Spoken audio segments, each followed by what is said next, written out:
The Pride and Prejudice is a classic novel by Jane Austen published in 1813. It's set in early 19th century England. The story revolves around Elizabeth Bennet navigating societal expectations and romantic complexities. The title encapsulates the central themes of Pride and Prejudice, explored through memorable characters like Elizabeth and Mr. Darcy. Austen's sharp social critic and timeless insight into human nature and contribute to the enduring popularity of this beloved work. So here's to introduce to you the character. Let's proceed first to the lovers of the story. Elizabeth Bennet is the novel's protagonist, known for her wit and intelligence.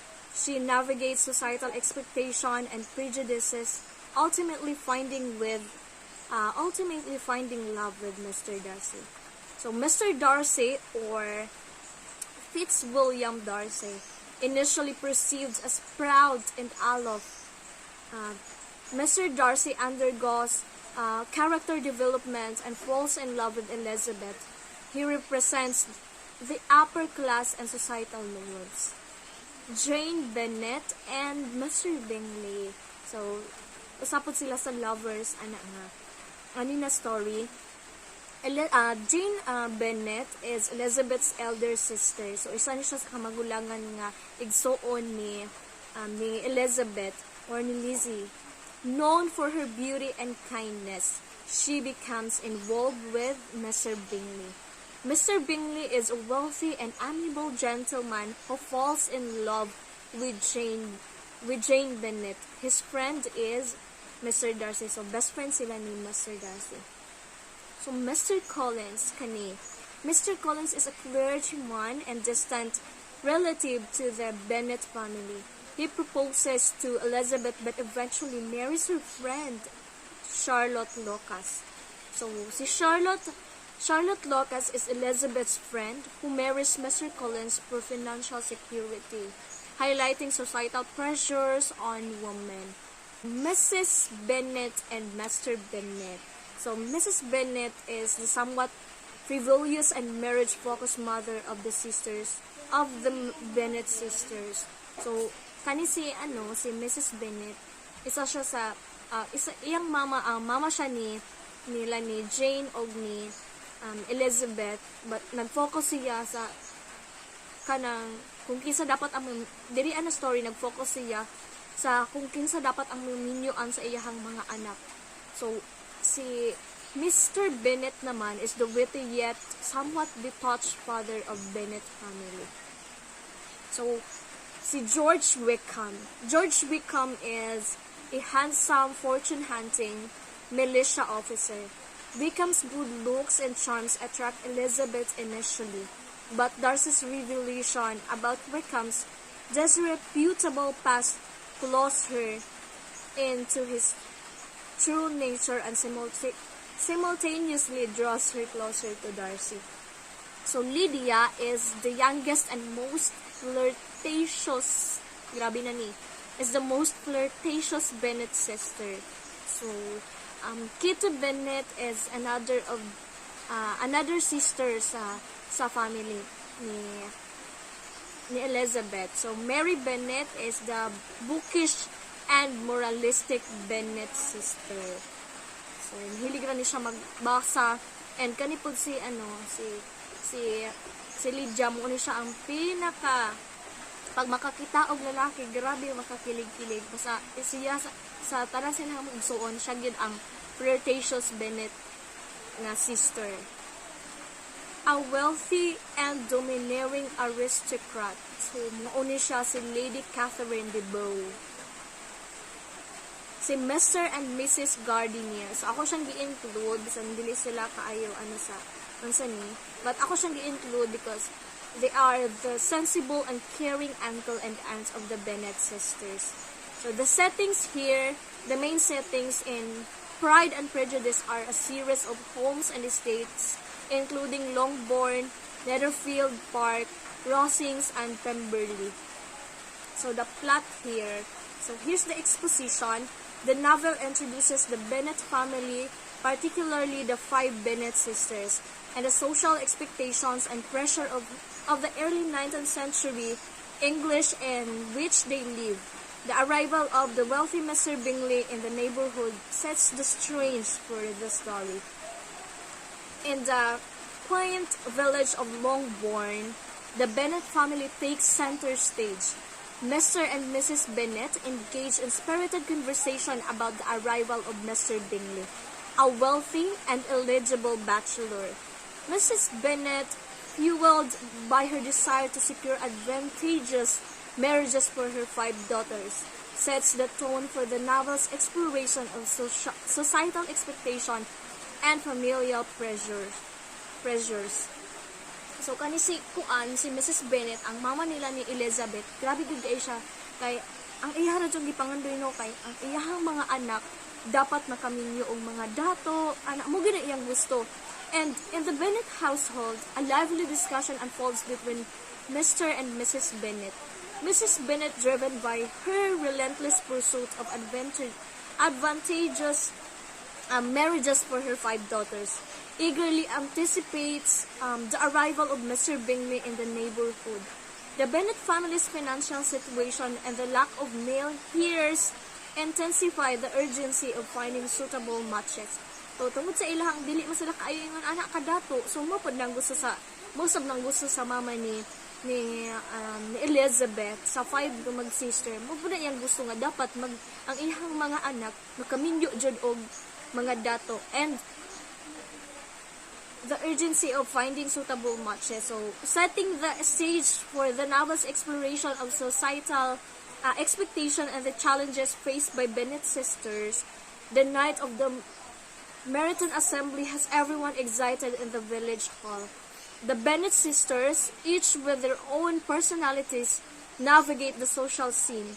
So, Mr. Bingley's friendly nature makes him popular, but Mr. Darcy's reserved behavior draws attention, and Elizabeth Bennet's cleverness shines, especially when she unintentionally talks with Mr. Darcy, setting the stage for their complicated relationship.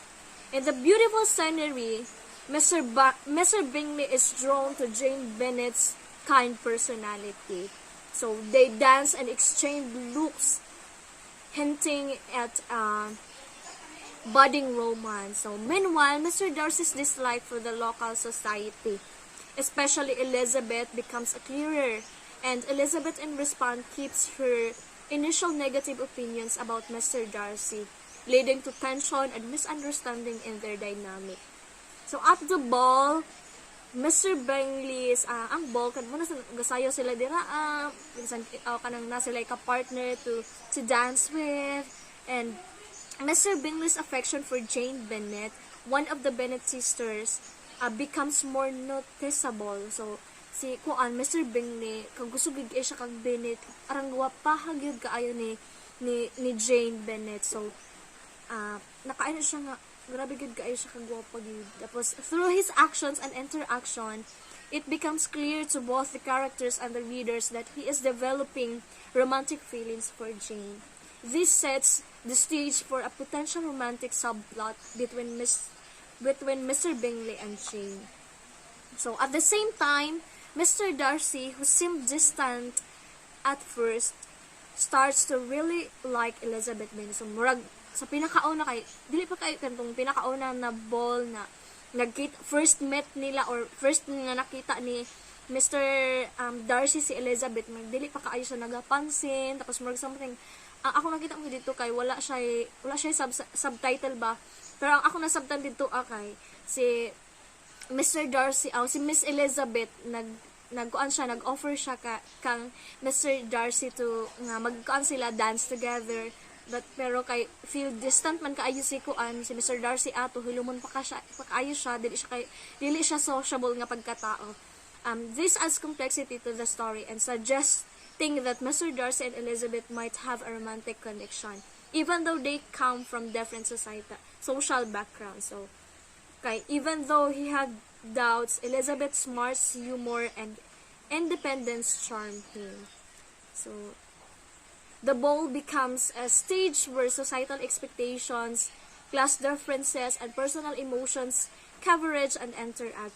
The characters navigate the complex dance of adhering to societal norms while grappling with their own desires and emotion. This theme underscores the challenges and tension inherent in a society where status and propriety play significant roles in shaping relationships. So let's go to the rising action. Mr. Collins, a clergyman, and heir to the Bennet family estate, arrives at Longbourn seeking a wife. So, kani si Mr. Collins, nag-adto siya dito sa Longbourn, kay nangita siya og iyahang mapangasawa. He chooses Elizabeth, listing practices benefits in the modest drawing room. He proposes emphasizing financial relief for the Bennets, and Elizabeth, amused and amazed, listen trying to hide her disbelief. When he finishes, she firmly rejects him, creating tension. Mrs. Bennet is dismayed, expressing her distress to Elizabeth in colorful terms, while Mr. Bennet quietly supports Elizabeth. So, this refusal marks a shift highlighting the clash between societal expectation and personal choice. So, kay pinakauna gyud si Mr. Collins, murag gusto niya nga murag ang iyang pinakauna nga gusto kay si Jane pagyod. Pero while nagistoryahan sila sa ni Mrs. Bennet sa mama ni Elizabeth, nag-ana si Mrs. Bennet, no, because my older ana siya ang iyang older daughter, kung ano na siya na kanang na in love na siya sa lain dito akang ansa ni kang Mr. Bingley. So, dapat siya nga, ayaw na lang na sa iyaha, kay kung saan pa karon take na siya, ayaw na sa iyaha. Dira na lang sa ikaduha na ko nga anak kang Elizabeth. So, mauto, kay dili man ganahan si Elizabeth kang Mr. Collins, kay dito sa character, kay basta si Mr. Collins, kay dili siya gwapo. Tapos, lahirapod kaayo kang Mr. Darcy nga, smart, wealthy pod, tapos gwapo pag yun kaayo. So, si Mr. Collins, ang iyang ikalabang-labang kay dato siya, pero kana lang gyud, dili siya gwapo. Dili pod ganahan si Elizabeth sa iyaha. And this refusal marks a shift highlighting the clash between societal expectations and personal choice. So, mag-proceed ta diri as a story ni Lydia ug ni Wickham. In the peaceful village of Meryton, the youngest Bennet sister, Lydia, fell for the charming but deceitful Mr. Wickham. So, charming tano si Wickham, tapos guwapo pag yun siya, pero bakakon yun ay ni siya. Their secret romance turned into an impulsive elopement, causing a scandal that shocked the Bennet family and their social standing. Lydia's youthful naivety blinded her to Mr. Wickham's true character. So, tungod sa kaigatan ni Lydia, wala siya kabalo nga. Kani di ay si Mr. Wickham's, wala siya kabalo sa true character ni Mr. Wickham's ba. Moto nga nanhitabo sa ilaha na scandal, and a man more interested in personal gain than genuine love. So, wala siya, ang gusto ra ni Mr. Wickham kay dili siya kanang more than interested pa siya ba sa personal gain kaysa sa genuine love. When news of the elopement spread, so kay nakalat ng balita nga na-scandal si Lydia og si Wickham. So when news of the elopement spread, the family faced judgment from the society, threatening their reputation. So, kay nabalaan naman sa mga katawhan sa tibuok tao. So, na-judge na rin ang ilahang family nga ang ilahang igsuon, ang anak ni Mr. and Mrs. Bennet, ngun ani, na involved sa scandal. And this scandal highlighted the consequences of reckless actions in a society that valued reputation, turning the once idyllic countryside into a backdrop for tumultuous impact of law and societal judgments. After the chaotic events with Lydia's marriage to Mr. Darcy, feeling more before Elizabeth decides to propose. So, after the chaotic events with Lydia's marriage, nag-decide na sab si Mr. Darcy to propose Elizabeth. He finds a quiet spot at Rosings Park and sincerely confesses his love, going against his own pride. Surprisingly, Elizabeth, influenced by her negative views of Mr. Darcy. So, ang iyahang nalain si kuan ato sa iyaha, si Elizabeth sa iyaha. Ug napod siya mga negative nga mga expectation or na siya mga negative na nakita ba sa kang Mr. Darcy, and without knowing the behind true story and unsa ang tinuod jud na love ni Mr. Darcy sa iyaha. Sad to say, Elizabeth rejects him, shocked and disdain. This rejection is a big change, taking the relationship into unknown territory and setting the stage for personal growth. Mr. Bingley coming back to Netherfield brings new energy to the Bennet home. Jane, who, like Mr. Bingley, hopes for the romance to restart. People gossip about Jane and Mr. Bingley, creating excitement and optimism compared to the earlier problems the Bennet family faced. So during Elizabeth's visit to Mr. Darcy's big estate na dito sa lugar sa Pemberley, she sees a different side of him. The well-kept grounds, kind staff, and Mr. Darcy's respected presence challenge what Elizabeth thought. So walking through the fancy halls and gardens, she starts questioning her past judgment. So, judge ba yun ako ni Sikuan, si Mr. Darcy. So, ingon ani dai siya kamabait, ingon ani dai siya kabuutan. So, and nang siya diri she starts questioning her past judgments. And mutang siya nga lang nung na-question ako nga, ingon ani discovering that Mr. Darcy's true character, different from what she thought, becomes a crucial moment, possibly changing the relationship. So, the changing relationship among characters add complexity to the story. Misunderstandings clear up as characters learn more about themselves and each other. Secrets come out, changing how people see things and bringing them closer.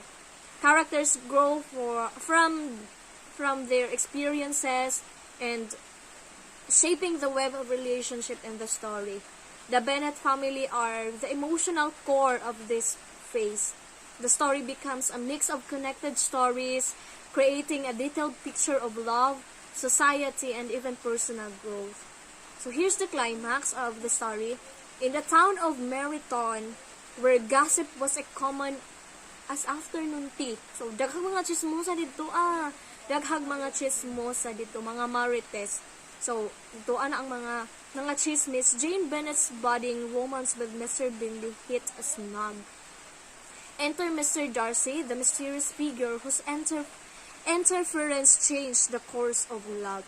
So, Elizabeth Bennet, Jane's spirited sister, found herself puzzled by Mr. Bingley's sudden coldness. The truth unfolded in a letter from Mr. Darcy, and he didn't act out of malice but believed Jane to be an unstable match for his friend.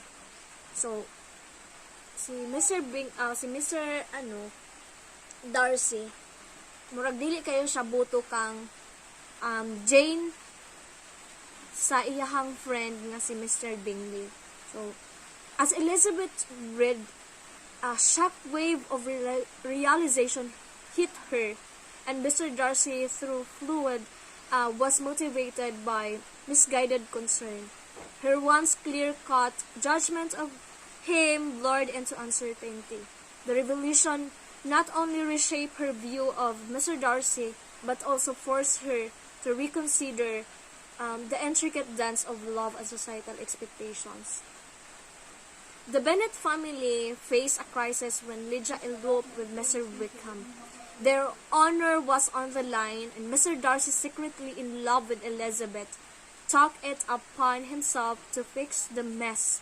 In a private meeting, Mr. Darcy confessed his involvement, and he used his influence to arrange a quick marriage for Lydia and Wickham, saving the family's reputation. So this revolution, shock na sab si na-shock na pod si Elizabeth. So wala siya kabalo nga gibuhatan na ito ni Mr. Darcy para sa reputation pod sa family sa Bennet. So this revolution shocked Elizabeth's biases. The man she saw as proud and arrogant proved capable of kindness and sacrifice. So ang iyang pagtuo si Mr. Darcy is kanang arrogante nga pagkatao, kanang feeling proud sa iyang pagkasiya, but nakita daay ni Elizabeth nga pagkabalo niya ato na time nga si Mr. Darcy nag-ana siya nga siya po ay ang isa sa involved atong ang naging influence po siya sa pag-arrange sa quick marriage para dili ra kay buwan siya quick marriage ba para dili ra kay maulawan ang family sa Bennet. So moto nga gipili na nga ipakasala na lang gyud si Wickham og si Lydia. So nakita ni Elizabeth ang kindness and sacrifice ni Mr. Darcy ato na time. It was a turning point that leading Elizabeth to a deeper understanding. So mas nasabtan pag niya samot si Mr. Darcy and her own heart. So moto siya. Here's the following action. In the town of Meryton, where love and rumors buzzed in equal measure, Jane Bennet was excited about a budding romance with Mr. Bingley. So everything seemed perfect until Mr. Darcy, a mysterious figure, appeared to disrupt their connection. In the midst of fancy parties and stolen glances, Elizabeth Bennet was puzzled when Mr. Bingley's affection suddenly waned, and the reason became clear through a letter from Mr. Darcy. As Elizabeth read it hit her like a lightning bolt. Mr. Darcy had interfered, thinking he was protecting his friend. So Elizabeth's feelings were all over the place, like a stormy sea. What was once black and white became shades of gray, and the revolution not only made her rethink Mr. Darcy, but also made her navigate to tricky terrain of love and society. So, in the Bennet home, Lydia's elopement with Mr. Wickham caused a big problem. The family was in danger of being shamed, and Mr. Darcy, who liked Elizabeth secretly, decided to help. He used his money and power to find Lydia and Wickham, making them get married quickly to save the family's reputation.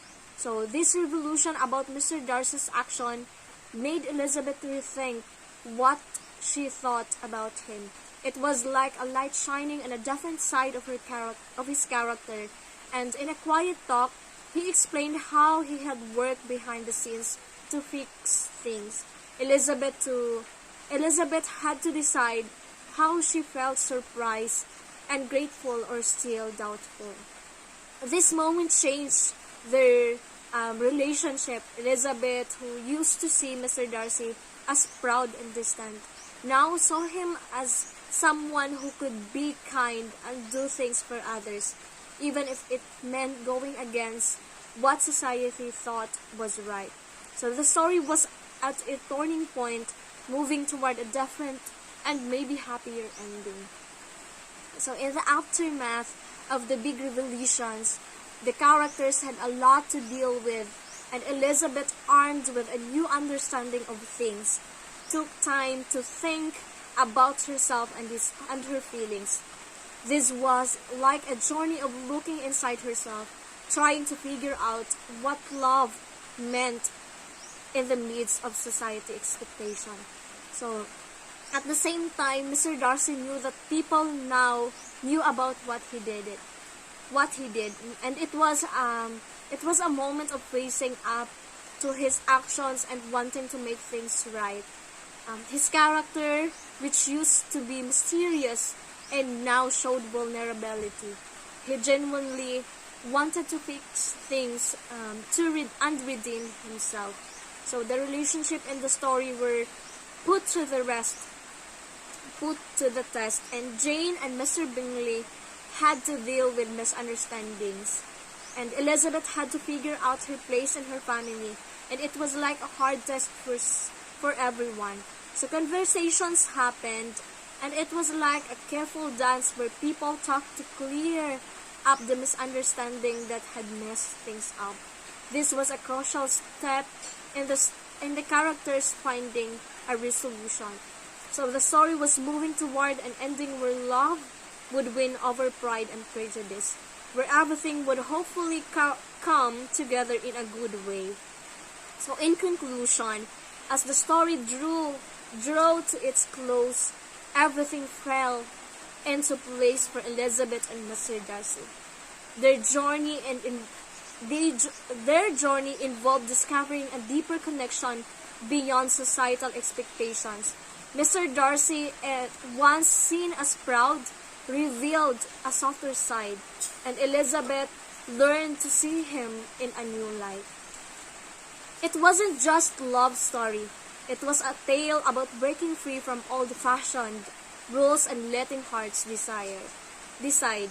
The resolution showed that genuine feelings are more important than what others might think. That's true. Moreover, the family had their share of troubles, especially with religious actions. Yet, in a surprising turn, Mr. Darcy, secretly in love with Elizabeth, stepped in to help. So his actions not only fixed the family's problem, but also emphasized the importance of doing the right thing for others. So, in the end of the story, as the story reached its conclusion, all loose ends were tied up. It was like finishing a good book that leaves you feeling content. So, grabe kaayo siya kanindot nga book, and love triumphed over societal expectations. And the characters found their happily ever afters. So, the resolution was a satisfying ending to a tale of growth, love, and breaking free from the constraints of the past. So, here's the theme of the story, Pride and Prejudice. Societal expectations, love, class, and personal growth. So, that's all, and thank you very much for listening and watching and for entering into the story. I hope that as we about to end, kina-end na gid ita sa atong story. I hope that you will learn more, and sa inyong pag-enter dito ana story, daghan mo makatunan about the Les Miserables, about the compassion, about the love, about the humility, and even to the Pride and Prejudice, about the expectation, the societal expectation of other people, of the people nga nakasurround sa ato. So, and up until now, we are still experiencing like that, na ang kanang mga societal expectations, kanang mga ingon ana nga mga problem ba hantod karon we are battling sa mga ingon ana, like kanang mga panghitabo nga naani na story, an experience o nag-exist gihapon siya hantod karon, but may that story will lead you to the path nga daghan kaayo og makatunan. And as what the theme said in the story of Les Miserables, may we grow personally, and we will know more about how to love and what is the true meaning of love, because true meaning of love, like Mr. Darcy, is unfathomable act of love. So I hope and we hope that we learn more about how to love and how to give love. Diba? Unsaon paghigugma ug unsaon paghatag sa imong gugma. And that's all for my reporting, and thank you for listening, and God bless us all.